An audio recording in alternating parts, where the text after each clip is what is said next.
Welcome to the Capitol News. I am your host, Alex Karitis. Today is May 8th, 2019. Thank you so much for joining me. I hope everyone out there is doing well. A couple stories we're going to discuss are pretty much just follow-ups to what has been in the news this week. And what we're talking about is Attorney General Bill Barr being found in contempt. At least that was the vote from the House Judiciary Committee. We're going to talk about that. President Trump is still at it with taking to Twitter, talking about the U.S.-China trade talks.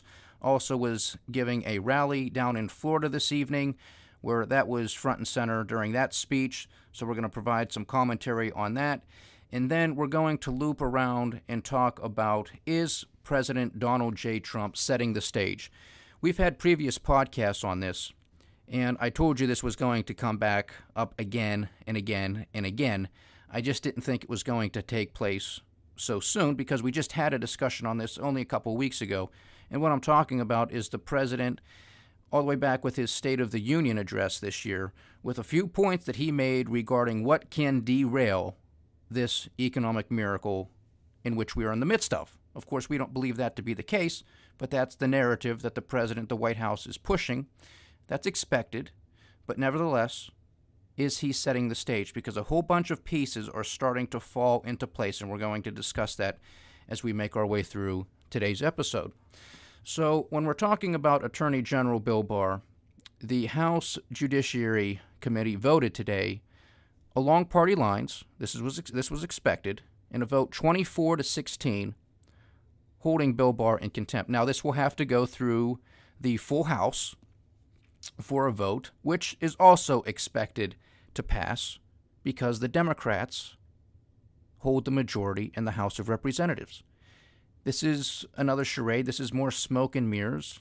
This is another part of the three-ring circus. Nothing was accomplished by this. It did not have to take place. The Bob Mueller investigation is over. $35 million has been spent. There is no conspiracy. There is no collusion. There's nothing.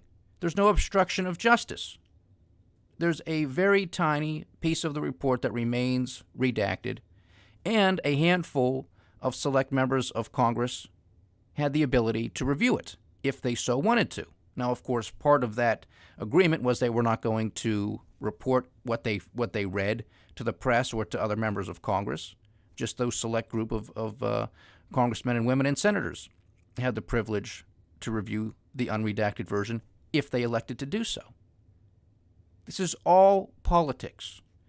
The other thing that is starting to pick up, again, more heat, and we talked about this yesterday, but that was Nancy Pelosi yesterday talking about, well, you know what, maybe we do need to impeach the president, or perhaps the president is in the midst of impeaching himself, or is he goading us on? Does the president want us to impeach him because he wants to go through all of that drama? What's the case there? Well, now we have Elijah Cummings, congressman from Baltimore, Maryland. Well-known figure. He is the chairman of the House Oversight Committee. Now he's out there tooting his horn saying, well, you know what? I don't know necessarily if we have to impeach the President of the United States, but boy, is he making it more and more difficult every day. Now the words that we're hearing from Elijah Cummings, from Nancy Pelosi, and from Jerry Nadler, the chairman of the House Judiciary Committee, is we are in the midst of a constitutional crisis. This is going to be the lingo and the language that we are likely to hear now moving forward. For the past 2.5 years, it was Trump-Russia collusion, conspiracy. Now, we're sort of in the midst here of obstruction of justice, but that's going to go by the wayside. Now, the phrase is going to be constitutional crisis. It wasn't a constitutional crisis when President Obama and company started investigations and surveillance operations on the Trump campaign. And what we're finding out, probably other Republican presidential campaigns as well. That wasn't a constitutional crisis. It wasn't a constitutional crisis when the Obama administration agreed a deal with Iran and sent $100 and some billion to the Iranians. A state-sponsored government, a government that sponsors terrorism. That's fine. That's not a constitutional crisis. Your hard-earned tax dollars went over to Iran. Okay? That wasn't a problem. Fast and Furious, sending guns over for drugs. I mean, this swindling, this back and forth, drugs for money, drugs, whatever the hell they wanted to trade. Eric Holder, all that stuff. Nope, there's no scandals here. That wasn't a constitutional crisis. Using the IRS to attack conservative movements, companies, non-for-profits. That wasn't a constitutional crisis. It wasn't even a scandal. Hell, that's what the president was supposed to do. He's Obama. He can do whatever he wants. There's no problem. There's nothing to see here. No constitutional crisis. Obamacare, a complete mess. It is not constitutional. There's no constitutional crisis. Just allow the federal government into some of the most intimate aspects of your life. That's not a constitutional crisis. However, a president who says this is a witch hunt, that there is no collusion, there is no conspiracy, following a 22-month investigation, there is no conspiracy or collusion or obstruction of justice. There's a constitutional crisis. How can this be? How can they say these things with a straight face? They have to be that stupid. Or they really think that the American people are that stupid, and I think that's more likely what it is. They think a lot of people out there are stupid. And let me tell you something, and this is a harsh reality out there. Most of them are. Most of the people out there, especially those who are anti-Trump, they just see red.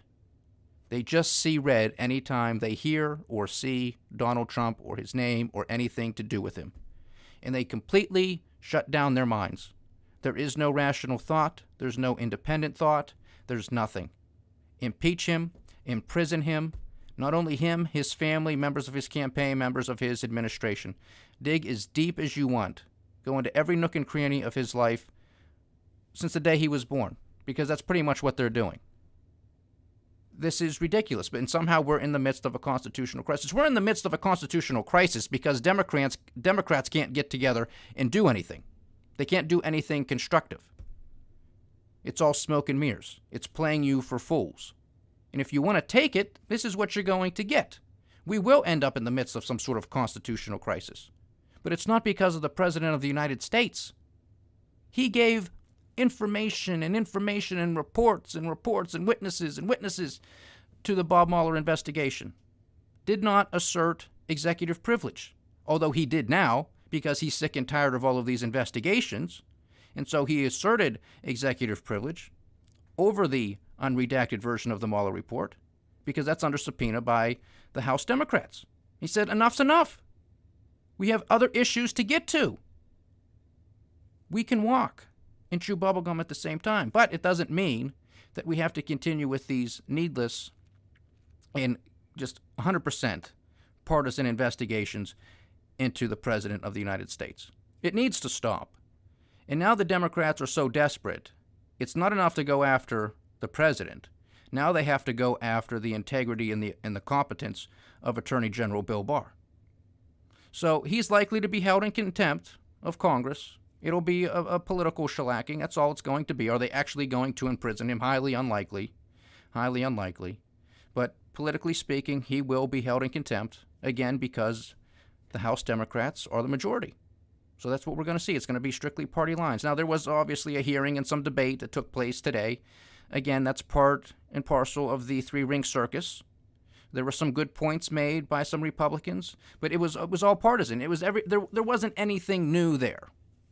There weren't any bombshells. It was the Democrats towing the line, saying we're in a constitutional crisis. This is beneath the office of the President of the United States. Congress has a right to investigate, blah, blah, blah, blah, blah. You did investigate. You had Bob Mueller there, part of the Justice Department, special prosecutor, 35 millions of documents, hundreds of people that were interviewed. I mean, what more do you want and need? They're scared, folks. They're shaking in their boots because the Trump administration is about to turn the tables. They will be investigating. If they're not already, they're going to investigate the investigators. And they're nervous. It's a political year. It's an election. 2020. It's coming up. And they know that this falls at the feet of the Obama administration. His FBI, his DOJ, members of CIA, NSA. I mean, the highest echelons of the Obama administration. And I think, personally, to President Obama himself. And they're going to do everything they can to protect President Obama and company. Now, that would be some huge fireworks if we actually got President Obama. I'm not necessarily expecting that because he was the president, but if we're truly going to bring people to justice, and we know from testimony, when we reviewed the Lisa Page testimony a couple months ago, that the President Obama, wanted to be kept in the loop on everything. So he knew what was going on. And they knew the whole genesis of their surveillance. And then subsequently, the Bob Mueller investigation was a complete lie, a complete sham. Steele dossier, you remember that? I mean, we don't like to talk about that anymore. The Democrats don't want to talk about this stuff anymore. It's obstruction of justice now. We're done with Russia. No, okay, we're done with that. Okay, there's nothing there. But obstruction of justice, and now a constitutional crisis. That's going to be the lingo here going forward. Mark it down. Unbelievable. Now, the president took to Twitter today. He was out there again. I don't know if he was trying to calm the markets down, just simply make a statement. I don't know what he was trying to do.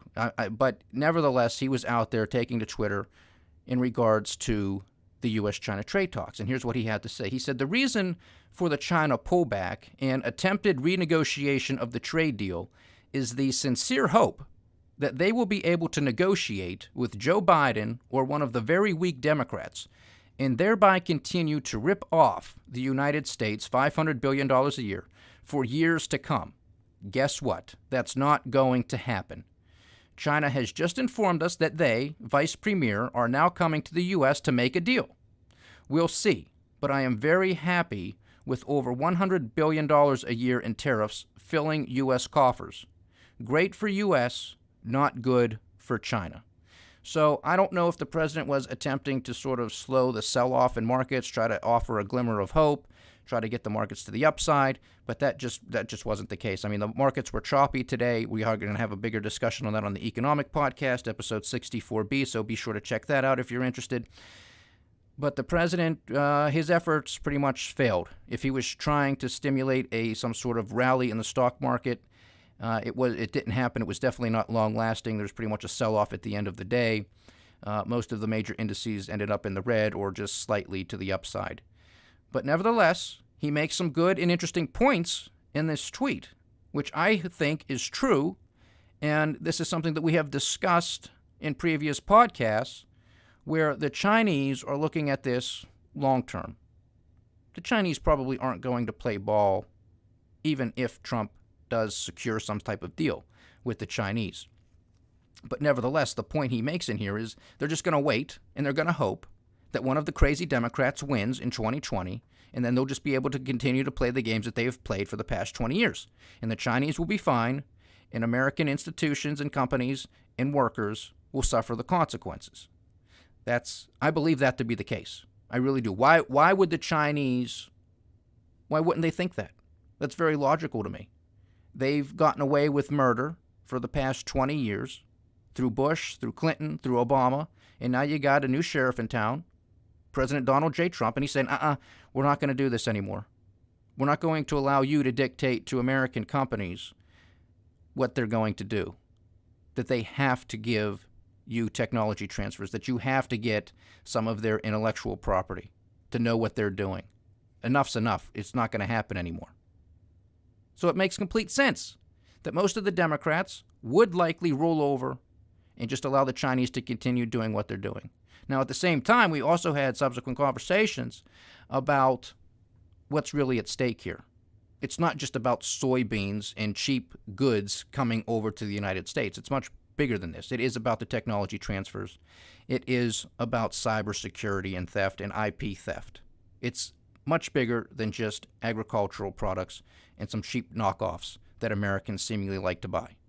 It's much more than that. And so when we had that conversation, we were talking about, maybe the president will walk away from this deal. Maybe that's why over the weekend he said, you know what, it is more about trade. There are some bigger fish in this pond that we're trying to catch. And you know what? If you're not going to play ball, China, if you think you can wait this out to 2020 in the hopes that a Democrat becomes the next president of the United States, well, I mean, that's your risk. But guess what we're going to do? We're going to raise tariffs on you. Now, is this going to be enough to bring the Chinese back to the table to actually strike and finalize a deal by this Friday. I mean, we're going to have the Chinese trade delegation in Washington, D.C. tomorrow, so everybody's going to be on pins and needles to see what happens. I mean, given the president's tweet, he tells us that China has just informed us that they, Vice Premier, are now coming to the U.S., which we knew, to make a deal. Will they? Because his very next words are, we'll see. You also have his comments this evening down in Florida, where he says China broke the deal. They broke the deal and will face tariffs if no deal is agreed. So the tweet happened earlier this morning. His rally was this evening. So if you listen to the rally, he says China broke the deal and will face tariffs if no deal is agreed. Now, we speculated yesterday on a potential outcome with these negotiations.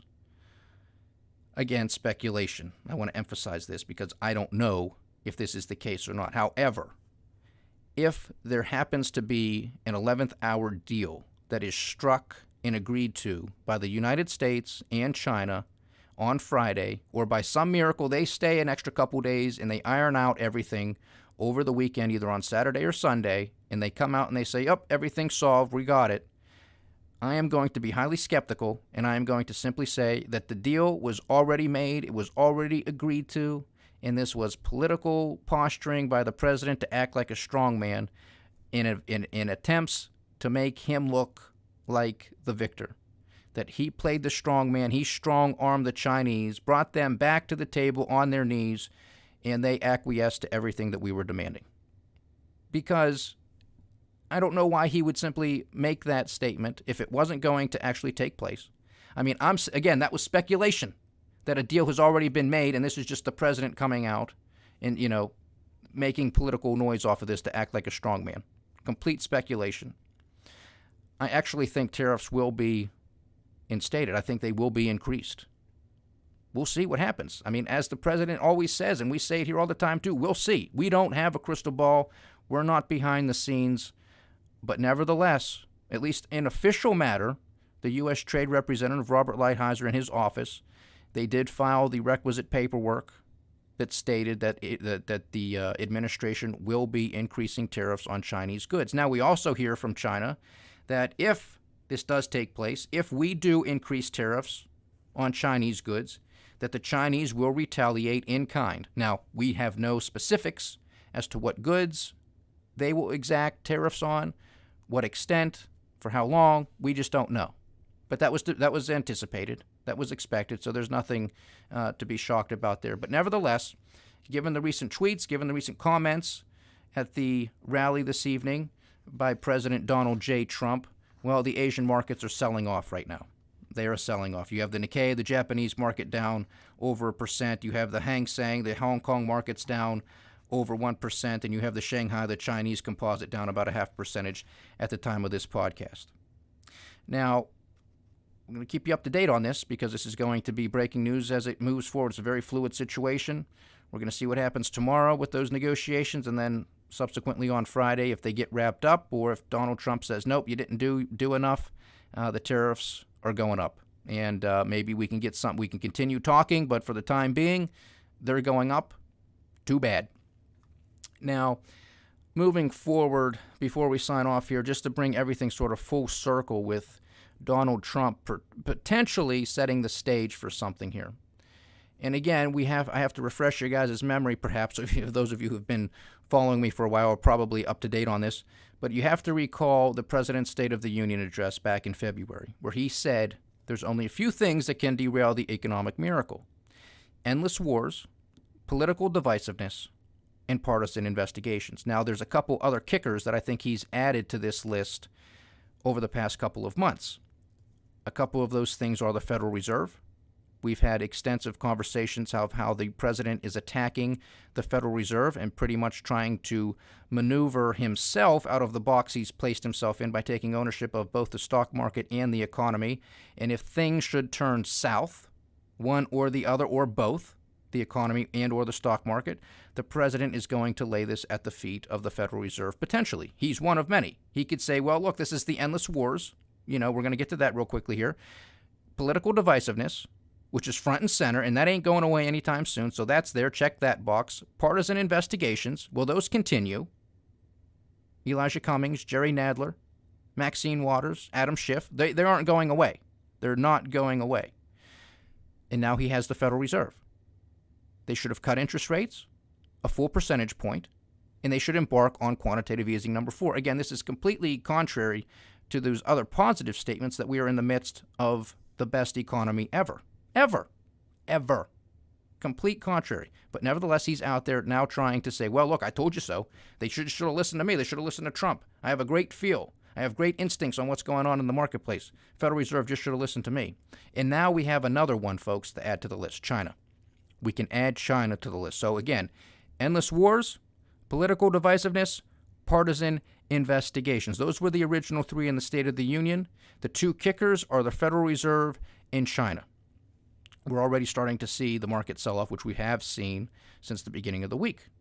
So 3 consecutive days of sell-offs. Obviously of varying degrees, but nevertheless to the downside. Harder hit on the Asian equity market so far, but that could come home here in the United States as well with major continuing sell-offs if that's the case. Because he's just going to make the claim, look, this is the art of the deal perhaps. I'm playing the strong man. Sometimes you got to walk away from the deal. He's saying the Chinese broke the deal. We're walking away. That's a possibility, but we're not walking away empty-handed because we're going to slap tariffs on them, and the president loves tariffs. He's the tariff man. Hundreds of billions of dollars entering the U.S. coffers, according to the president of the United States, via the Chinese opening up their checkbook and writing a check to Uncle Sam in the amount of $100 billion or whatever the number is. Of course, that's not true. That's not the case. You and I are paying it at the cash register, but the president would have you believe that it's the Chinese, out of the goodness of their hearts, writing a check to Uncle Sam. Not the case. But he has those things. Now, before I started this podcast, I was looking at one of my investment platforms, and it has some breaking news that comes across. And this one popped up, and I wanted to share this, guys, with you because this is in the same vein of endless wars and some of the drama that's taking place down in Venezuela, because we have the Venezuela crisis, potentially. We have tensions increasing in Iran. We have Rocket Man in North Korea shooting off some, missiles again. So what's going on here? But this is in regards to Venezuela. The headline is Deputy of Venezuela's Guaido arrested and dragged away by tow truck. Now, Juan Guaido is our puppet. He is the person that the Americans and the Western governments have said, we're gonna acknowledge that this guy is the actual president of Venezuela. Of course, the Chinese, the Iranians, the Russians see it otherwise, and they still see and recognize Maduro and his regime as the rightful regime. So here's the tension. So here's what is going on here. So Venezuelan intelligence agents detained opposition leader Juan Guaido's congressional deputy on Wednesday, using a tow truck to drag his vehicle away with him inside, prompting the U.S. government to warn of, quote, consequences if he was not released. The intelligence agency seized Edgar Zambrano, vice president of the opposition-controlled National Assembly, which Guaido heads, in the first arrest of a lawmaker since Guaido tried to spark a military uprising last week to bring down President Nicolas Maduro's government. So is this going to be an escalation? Because this guy's probably going to be put on trial. He'll probably be found guilty. What are these consequences from the United States of America? You want to go to war in Venezuela? You want to send your children down there to fight for what's going on down there? I mean, do you? That's a serious question. We have these questions. We ask these questions all the time here. If that's what you want, okay, you can vote for it. But if you don't, you should speak up too. Because do you want this American empire? It really hasn't suited us very well. Hundreds of billions of dollars spent in Iraq, in Syria, in Libya, in Afghanistan. Thousands of lives lost on the U.S. side. Hundreds of thousands of lives lost or destroyed or displaced throughout the Middle East, wherever we go. I mean, we don't have a great track record of these, quote-unquote, using these consequences. I mean, money's lost that we don't have, and lives are lost that should never be lost. So you have to ask yourself some serious questions. This isn't just a pep rally talk. America's tough. We're the policemen of the world. It doesn't work like that. These are direct consequences. And I would hope and think that anybody who has served in war, that you would take this seriously. I mean, I haven't served in war, thank God, because that's hell. Who wants to see that? I would hope nobody. But you got a lot of politicians and a lot of people who are just willy-nilly with other people's lives and with everybody else's money. I would hope we could have some type of awakening here in 2019, that this type of stuff just isn't worth it. But I don't think that's going to be the case. So stay tuned, folks. Thank you so much for joining me. It's been a pleasure having you as always. This is going to be a jam-packed, action-filled week.